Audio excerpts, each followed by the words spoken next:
Aftermath of Alright, slavery. so even though Part I've been 13A, talking mostly personal about United jurisdiction. States law, this is generally universal. You simply have to look at the laws of your country in order to make the collaboration between the different jurisdictions around the world.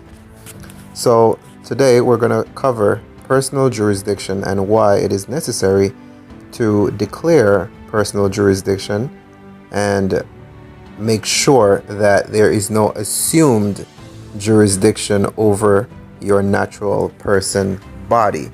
And there are many people out there who will tell you that declaring personal jurisdiction is not necessary, and I will go over why I believe it is absolutely necessary to take these steps.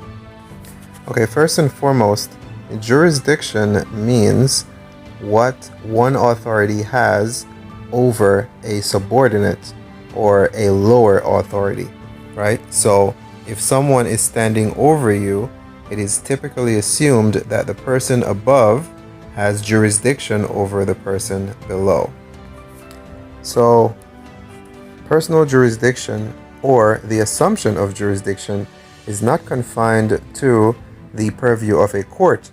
Sometimes we run into others who infer or assume personal jurisdiction over us, like a police officer or some person in a government building or many other different places that we do business with. Let's take a look at the definition of personal jurisdiction. Personal jurisdiction refers to the power that a court has to make a decision regarding the party being sued in a case. Before a court can exercise power over a party, the U.S. Constitution requires that the party has certain minimum contacts with the forum in which the court sits. In this court case, International Shoe versus Washington, 326 U.S. 310, 1945.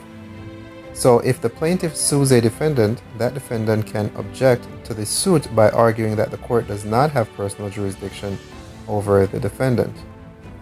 Now, what this basically means is that if a defendant or a person defending against a lawsuit simply confirms that the court has no jurisdiction over them in order to make a decision regarding the outcome of a dispute, then the court no longer has the power to try to determine the facts or to make a decision on a case that is put before them.